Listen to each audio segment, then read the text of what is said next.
I hope you're ready for some fascinating talk, because I know I'm going to find this fascinating, above and beyond the usual fascination level that I present myself with. I'm holding up a book. It's called FDR and the Holocaust, A Breach of Faith by Rafael Medoff. And Rafael is the founding director of the David S. Wyman Institute for Holocaust Studies. And this is a great new book. And Doctor, welcome to the show, sir. Thanks for having me. Well, it's my pleasure, and I've heard a lot about the book before I got it, and it did not disappoint. And I just want to start with something that people could relate to right off the bat, and, you know, all this focus on the IRS and the IRS scandal, and we've had people on here, including the founder of Z Street, the Jewish group, one of many apparently that were gone after and targeted by the IRS as well for their pro-Israel / conservative leanings. And you talk about in your book and aside from your book that FDR actually used the IRS during the Holocaust era to do a similar thing also to a Jewish group. Yes, that's right. In the 1940s, there was a Jewish activist group in New York known as the Bergson Group, which was active in placing newspaper ads, lobbying in Washington, organizing marches to try to pressure the Roosevelt administration to do something to rescue Jews from the Holocaust. And the White House resented this kind of protest activity and this kind of criticism of its policies. And in 1944, 1945, the administration sent the IRS to investigate the Bergson Group's finances with the goal, the hope, of finding something that could permit the government to strip them of their tax-exempt status. Yeah, that is amazing. And how widely known is that? And when did you find out about that?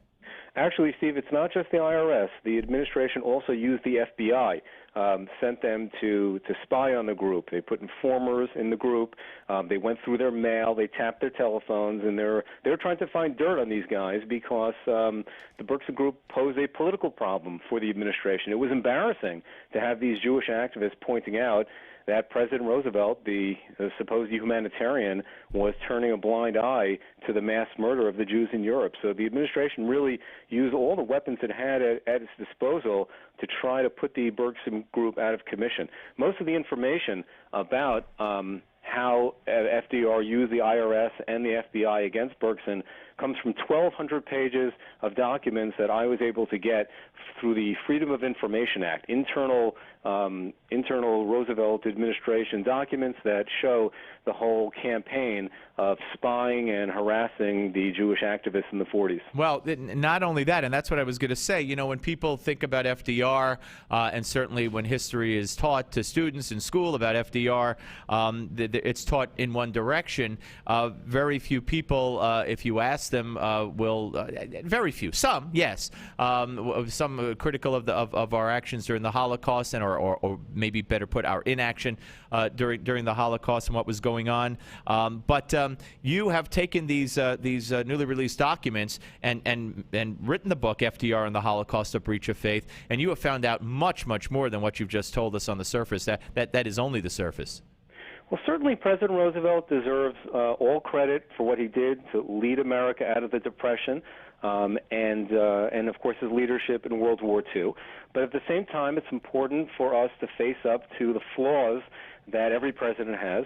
In this case, they're pretty serious because, you know, FDR built his whole political persona on this idea that he was a humanitarian, a champion of the forgotten man. That's the phrase he coined in the 1932 presidential campaign when he first ran for office, that he would be the president who would look out for the little guy.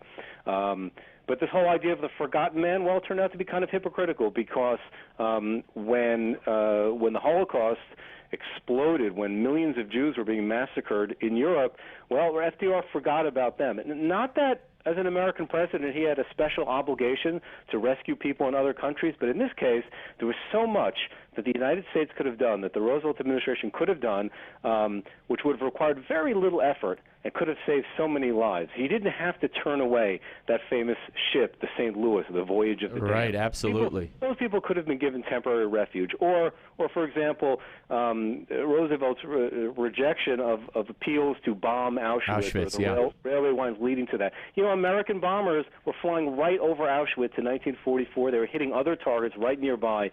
It would have required very, very little in the way of resources or effort to drop a couple of bombs on those death camps. So the opportunities were there. Absolutely, and it begs the question then, why? And among the revelations in your book are disparaging remarks made by FDR about Jews. And, you know, people say things, you know, I think, you know, it's over the years we could look at presidents and secretaries of state who have been caught saying things. I don't know if it necessarily cuts to the core of who they are, but putting everything in context as you have been able to do with these papers and knowing history as you know it, and the inactions that we've just discussed, among others. Talk about some of the disparaging remarks, and do you consider this a true insight into FDR, who he was, how he felt, and maybe that is why he did or did not do some of the things that we've discussed? It was very troubling to find, as I did, documents in various archives around the world showing that in private, Roosevelt at different times made very unflattering remarks about Jews. And the common theme to these remarks was his idea that the Jews should not be allowed to overcrowd, as he put it, overcrowd certain professions, and they shouldn't be allowed to concentrate in very large numbers in specific geographic areas. And one of the comments he specifically says, the way to deal with the Jewish problem, as he calls it, is to spread the Jews out thin all over the world. So he had a kind of a mindset where he saw Jews privately. He saw Jews as being potentially domineering and dangerous, that they might dominate the economy and so forth. Now, you're right. A president's personal views don't always shape policy. But on the other hand, sometimes they do, or sometimes they influence policy in some way. In the case of Franklin Roosevelt, the big question is this.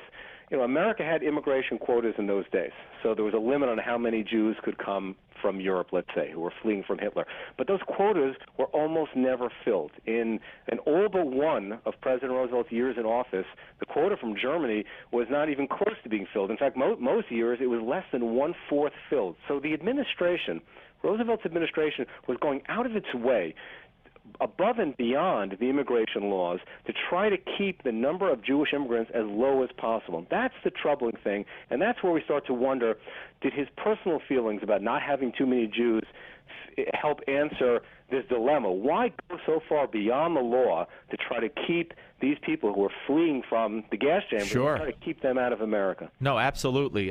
That's a very good question, and we are talking and very happy to be talking to Rafael Medoff, Dr. Rafael Medoff, the author of FDR and the Holocaust, A Breach of Faith, here on the Steve Malzberg Show. And those remarks, Doctor, are not just in passing, are not just a derogatory remark, you know, that in private somebody might say about anybody, whether they mean it or not, or something they regret saying. The remarks that you uncovered, the papers you uncovered, show a philosophy and a belief that it seems to me to be deep-seated and deep-rooted.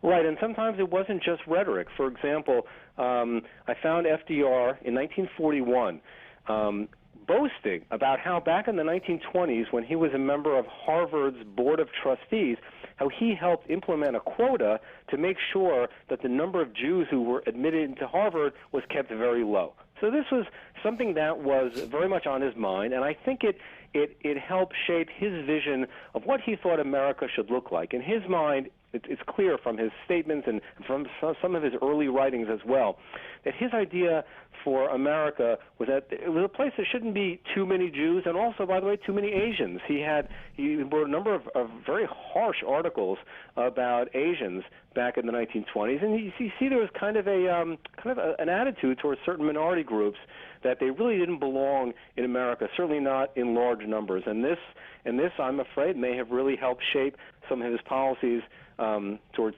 allowing in Jewish refugees, and they also provide some of the background to his decision during World War II to intern Japanese Americans without any real cause. There have been cases of American Jewish leaders over the years being critical, maybe admitting they were wrong when they and their first thoughts of and their first feelings of FDR, and they've learned some things that have bothered them. But these revelations are so shocking and so troubling and so consistent. And do show a pattern and a consistency, and I believe a belief system and a philosophy, and you couple that with the actions and inactions that we've already discussed. What's been the reaction to your discovery of the papers and putting the book together from the Jewish community, from the Jewish leadership, and going forward? How do you think all this will affect the future thought, if you will, of FDR? Well, by now, I think the American Jewish community has learned enough about President Roosevelt to recognize that in this respect he was deeply flawed and that he was not the man that our parents and grandparents thought he was. So I think there is a kind of a maturity in the Jewish community and a recognition that he really did abandon Europe's Jews. Going forward, well, these issues are very important for today in terms of American foreign policy. Every president, including this one, inevitably faces the question, should America extend itself? Should America make any effort to help innocent people who are being slaughtered abroad? These days, former President Clinton often talks about how he regrets not having intervened in Rwanda. Okay, well, thank you very much, but that regretting it years later, after so many innocent people are dead, is not the way to make foreign policy. Today, President Obama has to look at Darfur, Sudan, and debate whether or not America should do something.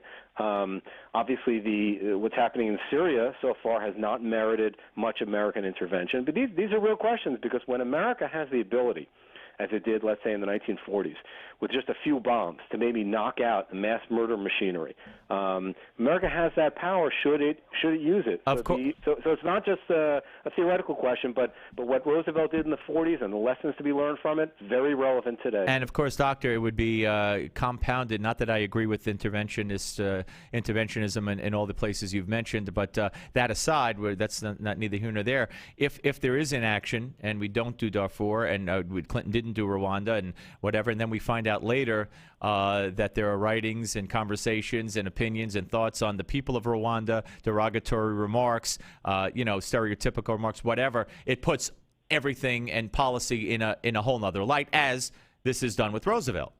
Sure, and it's not just a question of responding to genocide once genocide is underway. What about threatened genocide? Today you have the leaders of Iran threatening genocide against Israel. Should America wait until Iran starts, launching nuclear or chemical weapons against the Jewish state, or should it, act before and prevent the genocide from occurring? So history is a very important guidepost for us in trying to figure out what America should or could do today. I'm not often right, but I think my listeners and viewers will think and say that I was right when I said this will be a fascinating conversation, and it was, and I thank you.